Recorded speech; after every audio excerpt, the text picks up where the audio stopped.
목회하는 어떤 목사님께서 사역을 하면서 다른 모든 사역이 다 만족스럽고 좋은데 이 새벽 기도가 너무 힘든 겁니다.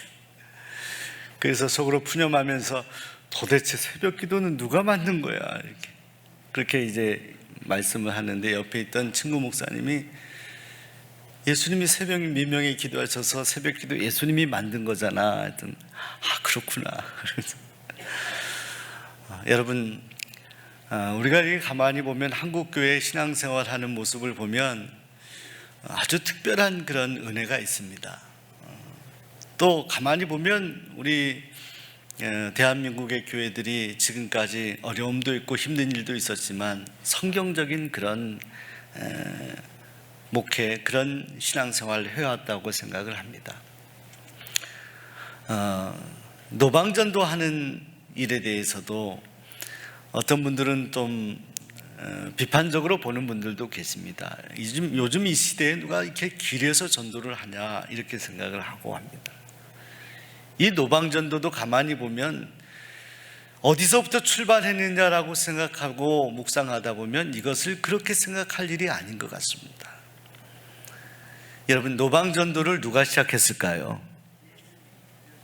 예수님이 시작하셨습니다. 예수님이 길에서 전도하셨습니다. 예수님이 먼지 마시면서 전도하셨습니다. 예수님이 조롱을 받으면서 전도하셨습니다.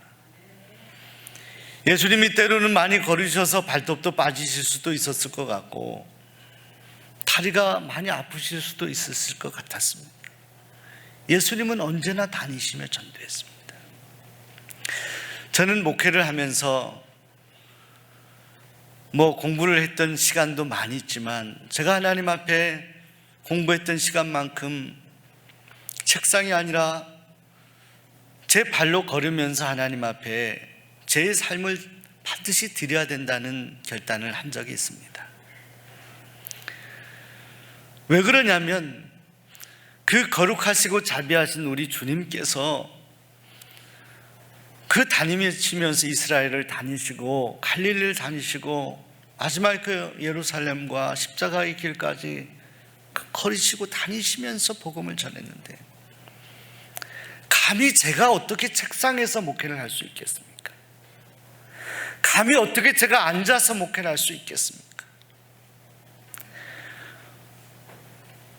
우리 주님이 그렇게 고단한 삶을 사시면서 그렇게 한 영혼을 구원하시기 원했는데 어떻게 제가 이렇게 펜만 적으면서 설교만 준비하고 메모하면서 목회를 할 수가 있겠습니까?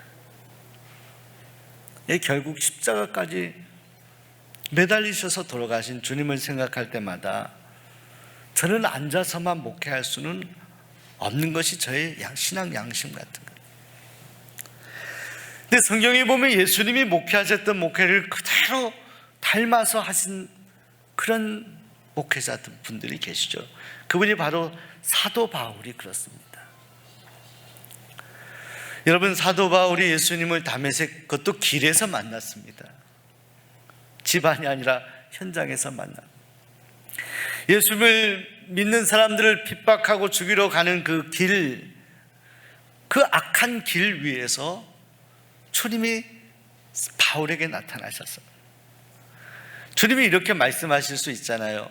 왜 예수 믿는 사람을 핍박하느냐 이렇게 말씀하실 수 있는데 주님은 그렇게 말씀하지 아니하시고 왜 너가 나를 핍박하냐 하셨습니다. 왜 나를 핍박하냐? 예수 믿는 사람을 핍박하는 것이 예수 믿는 사람을 핍박하는 것이 아니라 우리 예수님을 핍박하는 거예요. 바울이 예수님을 만나고, 여러분, 너무너무 그 은혜가 감사한 거예요. 여러분, 저는 가만히 왜 사도 바울 주님이 쓰셨나 생각을 하게 되는데, 바울을 썼던 여러 가지 이유가 있겠습니다만 그 열심, 예수님을 전해도 부족한 판인데 예수 믿는 사람들을 핍박하는 바울을 보니 주님이 너무 마음이 뭉클한 거죠. 바울 안에는 자신이 진리라고 믿고 있었어요. 그게 예수가 이단이다라고 생각하고 예수를 믿는 사람들을 다 심혈족하고 예수님을 반대해야 자신은 진리 안에 살아간다고 그걸 붙잡고 있었어요. 그건 바울이 당시에 잘못된 것이었지만 진실이었거든요. 바울은 그 중심을 본 거예요. 그 열심을, 잘못된 열심을 본 거예요. 얼마나 불쌍합니까? 여러분 그렇잖아요. 지금도 우리가 이렇게 와서 예배 드리는데 세상에서 열심히 땀 흘리고 일하는데 그렇게 해서 뭐 할 겁니까, 여러분?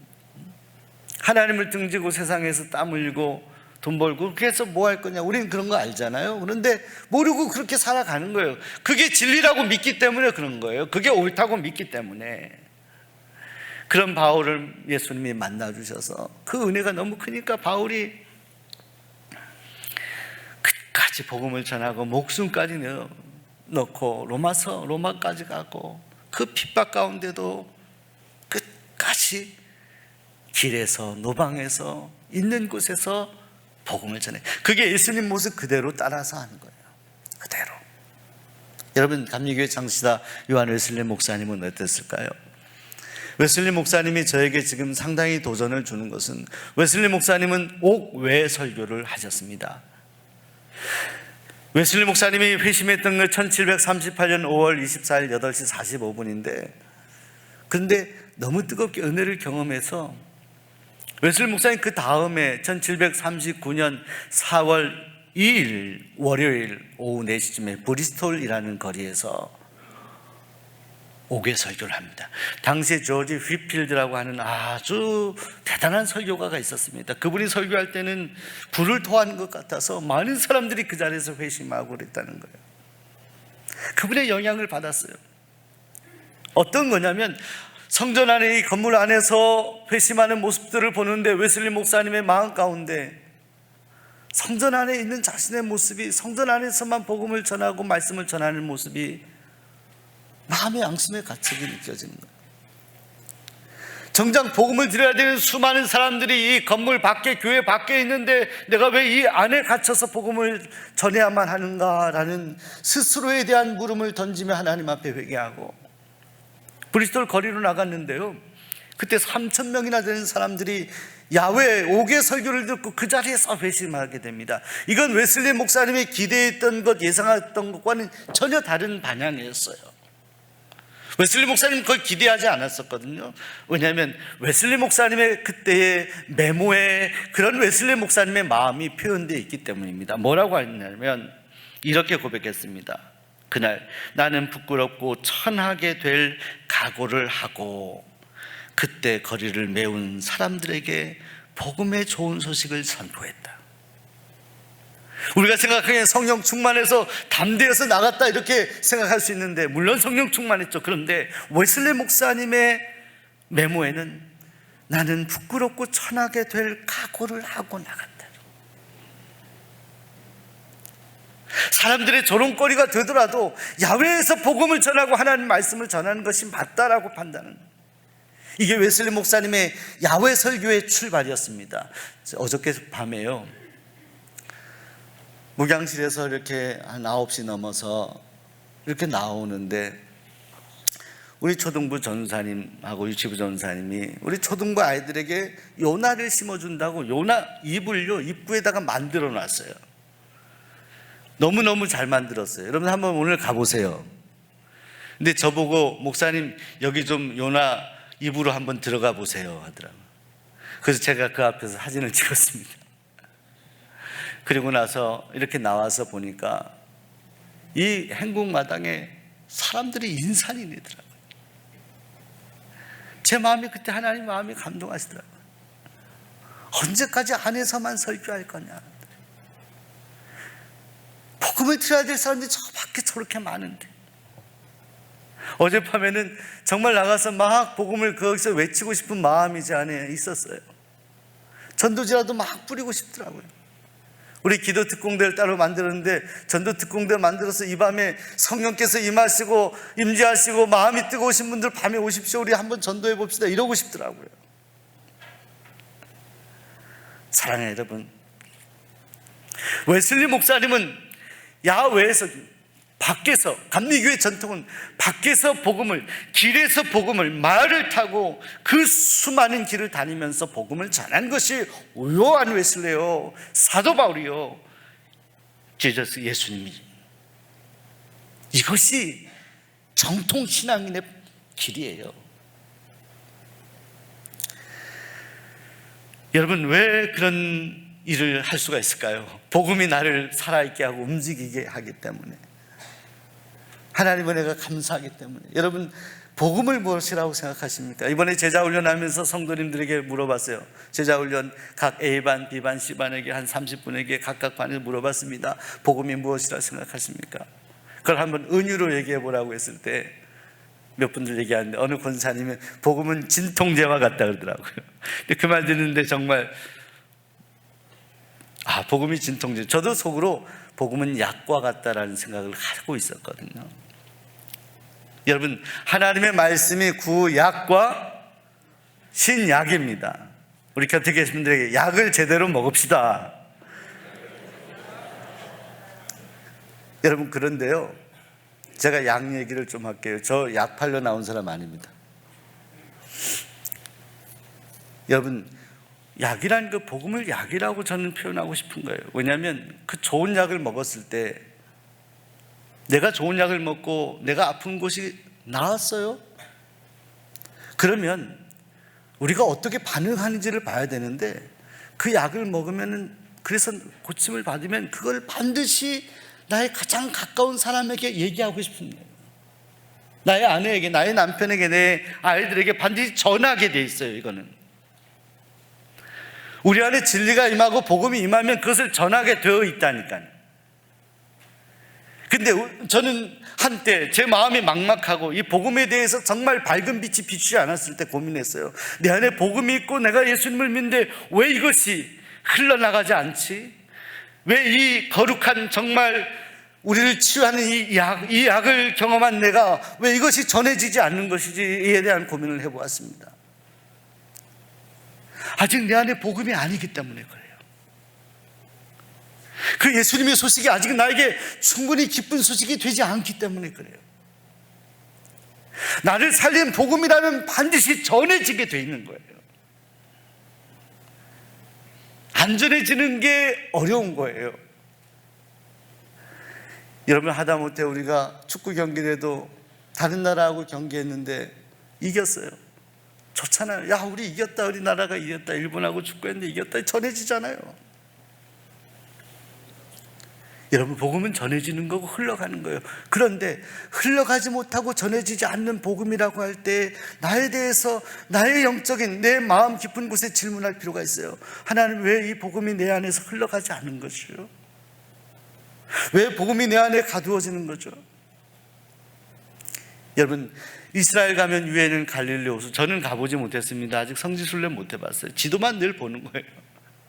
위에서부터 헬몬산에서 물이 흘러나와서 요단강으로 졸졸졸 흘러서 갈릴리 호수가 형성이 돼요. 갈릴리에서요 다시 그 물이 흘러내보내져서 쭉 내려가면서 요단강 아래 쭉 가다 보면 또 사해가 있습니다. 사해와 갈릴리 바다의 가장 결정적인 차이가 뭔지 아십니까? 사해는 작지만 사해는 흘러보내요. 물을 끊임없이 흘러보내요. 내려보내요. 받은 물을 그대로 내려보냅니다. 그런데 사해는 그렇지 않아요. 사해는 가도 있어요. 여러분, 복음은 갈릴리 호수 같은 거예요. 복음은 흘러가는 거예요. 나를 살린 그 예수 그리스도의 복음은 전해지게 된 거예요. 이것이 기쁜 소식이 아닌 거예요. 이게 갇혀져 있으면 나에게 끊임없이 질문해 봐야 되는 거예요. 주님, 왜 이것이 흘러가지 않죠? 주님, 이것이 왜 내 마음속에서, 내 입술을 통해서 흘러가지지 않는 것이죠? 주님, 왜 이 복음이 아직도 내가 사랑한다고 하는 나의 가족에게 전해지지 않는 것이죠? 내가 사랑한다고 하면서 만나는 수많은 친교의 친구들, 학교 동창들에게 왜 전해지지 않죠? 풀어봐야 되는 거죠. 왜냐하면 복음은 기쁜 소식이기 때문에, 우리를 가둬놓은 창살을 다 열어놓은 기쁜 소식이기 때문에. 예수님께서는 이 복음을 우리에게 주시고자 이 땅에 오시고 친히 십자가에 달려 죽으셨습니다. 그 주님은 이 천국 복음을 전하기 위해서 그렇게 다니신 거예요. 오늘 말씀에도 보면 주님께서 다니시다가 모인 무리들을 봅니다. 그들의 약한 것들을 고치시고 질병을 고치시고 가만히 보다가 주님이 말씀하십니다. 목자 없는 양같이 그들을 불쌍히 여기셨다 성경이 말씀하고 제자들에게 이렇게 말씀하십니다. 이렇게 추수할 것이 많은데 일꾼이 적다 말씀합니다. 여러분, 어느 때부터인가 이 한국교회 안에, 우리 신앙인들 안에 이런 이야기를 합니다. 복음이 지금은 다 전해졌기 때문에 믿을 만한 사람은 다 알고 교회도 알고 복음도 알기 때문에 이제는 더 전할 필요가 없다. 행실만 바르게 하면 된다. 맞습니다. 선한 행실로 우리는 구원할 수 있어요. 그런데 여러분, 우리가 이 지금 돌아가는 이 세상의 여러 가지 판단이 맞다고 생각하십니까? 정말 복음을 들을 만한 대상이 없다라고 생각하십니까? 아니에요. 제가 현장에서 전도를 하고 기도하면 사람 만나보면 가정마다 신방을 보면 너무너무 많아요. 셀 수 없이 많아요. 종종 교회를 떠나신 분들도 계신데 그 어려워진 마음들, 그분들 포함하면 감당할 수 없이 많아요. 주님이 당시에 추수할 것은 많은데 일꾼이 없다라고 안타까워하신 말씀이 오늘 이 시대에도 적용이 될까를 질문해 봅니다. 100% 적용이 됩니다. 그대로. 만약 주님이 지금 이 자리에 오셨다면, 이 시대에 오셨다면 주님은 똑같은 말씀을 하셨을 거예요. 이렇게 추수할 것이 많은데 일꾼이 없다. 주님이 탄식하실 수 있을 겁니다. 여러분, 수원 종로교회가 올해 100명이 넘는 새 가족이 왔습니다. 102명, 103명 이렇게 될 겁니다.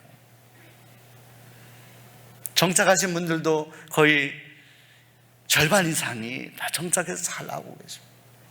이거 여러분, 우리가 교회 자랑하자, 우리 교회는 전도를 열심히 해서 그렇다라는 이야기를 하고자 하는 게 아니에요. 제가 말씀드리고자 하는 핵심은 뭐냐면, 여러분, 우리 교회가 전도하는 전도자들이 20명, 30명, 70인 전도대 떼약볕에서 전도하며 수고한 우리 권사님들, 집사님들 생각하면 마음이 짠해요. 여름에 쉴까 생각도 했어요. 그런데 주님이 오늘 이 추수 때의 이 모습을 보며 하신 말씀 생각하면 쉴 수가 없는 거예요. 20, 30명이 전도하는데 여러분, 1년에 우리가 100명 이렇게 오고 우리가 전도한 사람이 아닌 분들이 거의 절반 이상이 오셨어요. 우리가 전도해서 온 게 아닌 분들이 오셨어요. 이건 뭘 말하는 겁니까? 우리가 이만큼 기도하고 전도하는데 이렇게 오신 성도님들을 볼 때 무엇을 우리에게 하나님은 말씀하는 겁니까? 우리가 추수해야 될 대상이 너무나 많다는 겁니다. 너무나 많다. 이것에 대해서 우리가 먼저 공감해야 돼요. 지금 전도할 사람이 없다, 교회는 할 만큼 다 했다, 아니에요. 제대로 복음을 전하지 않았기 때문에, 예수의 생명 있는 복음을 전하지 못했기 때문이죠. 코로나 때 무너진 사람들이 얼마나 많이 있습니까? 사업에 실패하고 가정이 어려워지고 마음이 힘들고 우울해지는 영혼들이 얼마나 많이 있습니까? 그들의 해결책이 뭡니까? 그들을 일으킬 수 있는 방법이 뭐라고 생각하십니까? 복음밖에 없어요. 예수님밖에 없어요. 더군다나 이 교회는 수원의 가장 중심에 하나님이 세우셨어요. 저 변방에 있어서 몇 가구만 있는 그런 동네에 있다면 우리가 좀 안일할 수도 있을지 몰라요. 평생 몇 가구 위해서 기도하고, 하나님이 이 중심에 이렇게 둔 이 이유가 뭐였습니까? 주변에 추수할 120만, 130만, 150만을 놓고 우리가 기도하며 우리 주님의 명령을 드려야 될 때가 아닌가, 그런 생각을 합니다. 사랑하는 여러분, 전에 농부가 농사를 다 지어 가을에 추수해야 되는데 이게 물가가 막 올라서 수지타산이 맞지가 않은 인건비가 막 오르고 해서 추수할 일꾼을 다 구하지 못하니까 아예 그 밭을 갈아서 엎어버리고, 그리고 기자한테 엉엉 우는 모습을 봤어요. 이거 겨울부터 수고를 이렇게 한 건데 이거 다 버리게 됐다고. 방법이 없다. 추수할 것은 많은데 그것을 거두지 못하는 사람의 심정을 아십니까? 여러분, 영혼 추수에 대해서 우리 주님이 이 땅에 우리의 생명을 보내셨는데 이렇게 많은데, 이렇게 많은 인생들 가운데 하나님을 진정 가슴으로 예배하고 찬양하고 하나님 말씀 붙잡고 살아가는 그 영혼들이 이렇게 없다는 것에 대해서 주님의 탄식하는 그 마음으로 추수할 일꾼이 없다라고 하시는 그 음성을 우리가 들어야 되지 않겠습니까? 사랑하는 여러분, 최근에 우리 교회에 오신 몇 새가족들 분들의 이렇게 그냥 하는 이야기를 제가 들었습니다. 한두 분의 성도님이 똑같은 얘기를 하셨어요. 올해 등록하신. 이게 가만히 있는데 이 아는 분이 우리 교회 우리 권사님이고 아는 집사님이신데 그렇게 부탁을, 마음이 힘들거려서 전도에서 오신 게 아니라, 교회 갑시다 해서 오신 게 아니라 그 새가족분들이 이렇게 말했대요. 저도 교회 가도 되냐고. 저 좀 데려가 달라고. 그렇게 오신 분이 두 분 계세요. 여러분, 주변을 잘 보시기 바랍니다. 그런 분들이 계세요. 마음이 힘듭니다.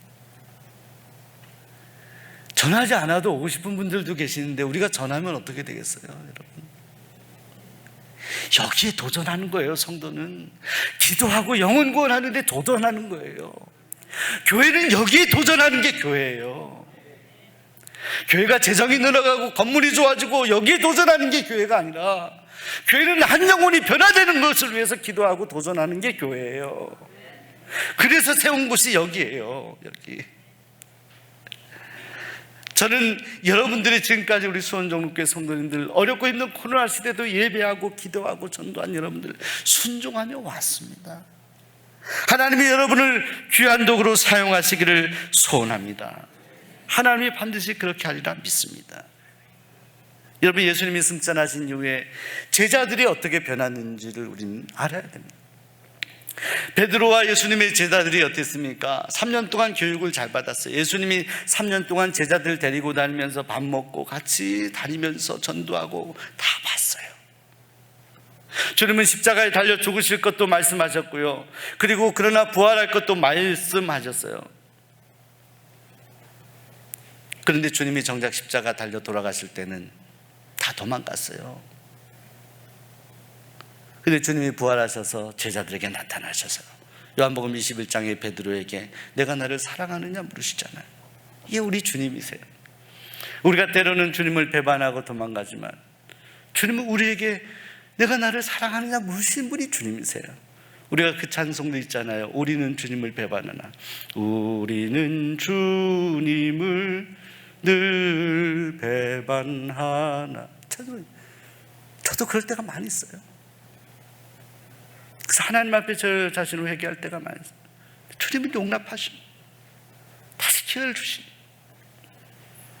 오늘 새벽에도 말씀을 묵상했지만 이스라엘을 버려도 한참 진작 버려야 될 이스라엘을 하나님은 다시 은혜 주시고 붙잡아 주신다. 그 주님의 승천하실 때 약속하신 말씀 붙잡고 제자들이 기도하다가 오순절에 성령을 받습니다. 성령. 그리고는 완전히 복음을 위해서 자기의 목숨을 내어놓는 거예요. 목숨. 여러분, 그 마음이 얼마나 뜨거웠을까요? 제자들의 마음이 얼마나 뜨거웠을까요?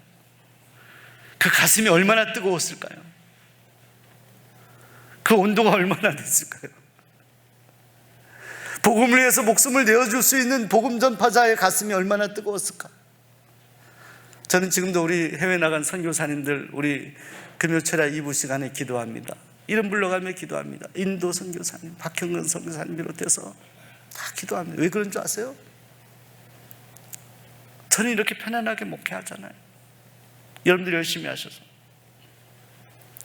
그 오지에서 눈물 흘려가며 복음이 들어가지도 않고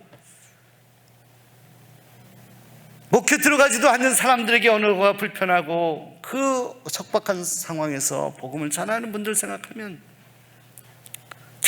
해야지 제가. 근데 그분들을 그렇게 하는 그 근거가 뭐냐는 거예요. 출발이. 사람이 자기의 목숨이나 정말 중요한 것을 내어놓을 때는 그만한 가치가 있는 거거든요. 그 가치를 발견한 거거든요. 그게 바로 예수의 생명. 예수님이 너무 귀한 거예요. 예수님께 다 드리고 싶은 거예요. 그러니까 그게 가능한 거예요. 사랑하는 여러분, 그렇게 해야 되는, 우리가 복음을 전하고 늦추지 말고 해야 되는 중요한 이유가 있습니다. 우리의 미래는 아무도 장담할 수 없기 때문입니다. 우리 예수님은 그걸 정확히 얘기하셨어요. 여러분, 1627년 화가 렘브란트라는 화가가 성경의 예수님의 비유 가운데 나오는 어리석은 부자에 대한 그림을 그렸습니다. 그 그림을 보시게 되면 부자가 옆에 이렇게 돈을 쌓아두고 이렇게 재무 회계했던 것, 이렇게 것들을 이렇게 정리하는 모습이 나옵니다. 근데 부자의 표정이 밝진 않아요. 뭔가 골똘히 보는 모습. 근데 여러분, 이 그림이요, 예수님의 비유, 누가복음의 비유의 이야기 속에 나오는 어리석은 부자 비유에 나오는 부자를 그린 거예요. 예수님은 한 부자 이야기를 하는데 그 부자가 소출이 많았어요. 농부인데 많은 것을 거두었어요. 그래서 고민하는 것이 뭐냐면 이 소출을 어디에다가 창고에 이렇게 저장할까 하는데 창고가 너무 좁아가지고 창고를 늘려야겠다라는 생각을 하게 됩니다. 창고를 늘려서 거기에 보관해야 되겠다라는 생각을 하게 됩니다. 그런데 그때 하나님께서 말씀하시죠. 그리고 창고에 보관해서 이것을 만족하며 쓰며 이제 즐겨야겠다라고 생각하는데 하나님 말씀하신 거예요. 나타나셔서, 야, 이 어리석은 부자야, 오늘 밤에 내 영혼을 데려가면 이건 누구의 것이 되겠느냐? 이건 누구의 것이 되느냐? 이건 누구의 것이 될 건데 너가 그렇게 애를 쓰고 그렇게 좋아하냐? 오늘 밤에 내 생명을 데려가면 이건 누구의 것이 될 거냐? 사랑하는 여러분, 그런데 이 세상에요, 그런 부자와 같은 분들이 많이 있어요. 많아요. 정말로 아무것도 아닌 것을 위해서 하루 종일 땀 흘리고 하루 종일 애를 쓰고 하루 종일 모든 에너지를 바치는 그런 인생들이 너무나 많아요. 너무나 많아요. 바로 추수해야 될 사람들이 너무나 많아요. 그걸 자신들은 모르거든요. 스스로 깨닫고 오기가 어려워요. 자, 여러분, 추수할 일꾼이 왜 필요한가요? 여러분, 곡식이 스스로 때가 되면은 스스로 딱딱 이렇게, 저는 뭐 벼농사를 해보지 않았습니다만은 거둘 때 되면 다 알아서 쓰러져서 탁탁탁탁 쓸어서 받칠 수 있도록 쌓아놓나요? 아니잖아요. 누가 가서 배워와야 하잖아요. 사과 열매를 누가 따야 하잖아요. 그 모든 걸, 열매를 이렇게 맺게 하는 건 하나님이시지만 그걸 누가 따와야 하잖아요. 누가 가서 곡식을 배워야 하잖아요. 누가 걷어와야 하잖아요. 이 일꾼이 없다는, 이 일꾼이 없다. 추수할 것이 너무나 많은데 일꾼이 없다. 자, 너희들이 일꾼이 될 수 없겠느냐? 자, 이게 제자에게 도전하는 겁니다. 제자들에게. 오늘 이 세상의 부자와 같은 많은 인생들에게 주님은 말씀하는 거예요. 그리고 그 부자와 같은 인생들을 향하여 너희가 그들에게 깨달음을 줄 수 없겠느냐? 이렇게 우리에게 도전하는 겁니다. 사랑하는 여러분, 정말 어떤 인생의 가치나 의미를 잘 모르고 그저 이렇게 살다가 마지막에 하나님의 은혜로 역전하시는 분들도 계세요. 제가 예전에 사역할 때 교회에 있었던 어떤 집사님 이야기를 제가 들려드리고 설교를 마무리하려고 합니다. 그 집사님의 누님 되신 권사님은 참 신실하신 분이셨습니다. 그 동생분이, 그분도 미혼이셨는데 결혼 안 하고 그 누님을 따라 교회를 나오시기 시작했어요. 저도 제 교구이긴 하지만 주일에 보면 꼭 계단에서 이렇게 마주치는 집사님이셨어요. 그래서 매주마다 예배를 드리지 못하고 간간히 한 달에 한 번 혹은 두 번 이렇게 예배를 드리는 것도 누나 때문에 이제 와서 신앙생활하는 그런 분이셨어요. 조용히 예배만 드리고 하시는.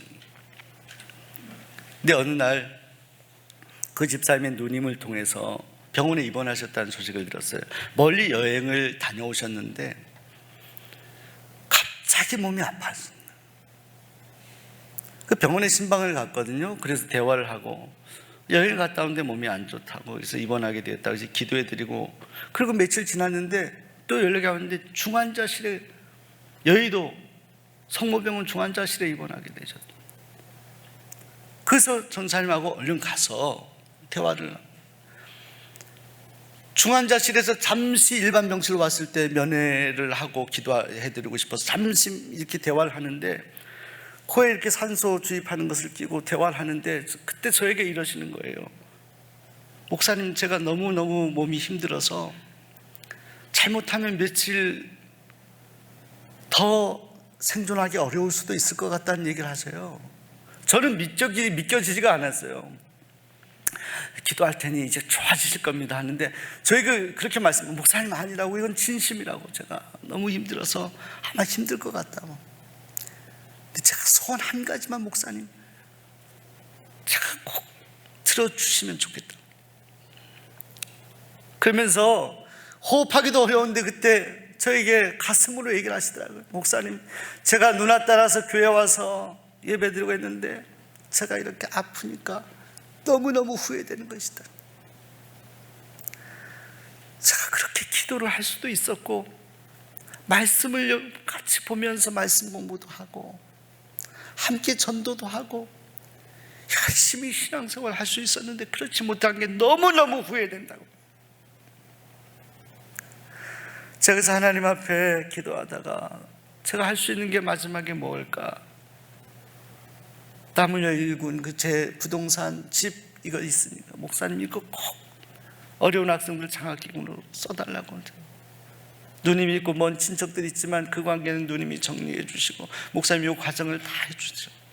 저는 그때까지 아니라고 다시 일어나실 거라고 이렇게 힘을 내시라고 기도해드리고 그리고 나왔는데, 그래서 그 과정을 와서 담임 목사님께 상의드리고 교육 관련된 장로님 상의드려서 그 절차를 진행하는 과정에서 하나님의 부르심을 받으셨어요. 그게 지금 장학재단이 이루어져요. 제가 그 집사님하고 대화했던 그 대화가요, 아직도 제 안에 울림이 있어요. 울림이. 목사님, 제가 조금 더 건강할 때 그렇게 기도하고 저는 너무 형식적이었습니다. 제가 하나님을 정말 제대로 믿었으면 좋았을 텐데 후회한 모습을 보았어요. 그 가슴에 눈물을 봤어요.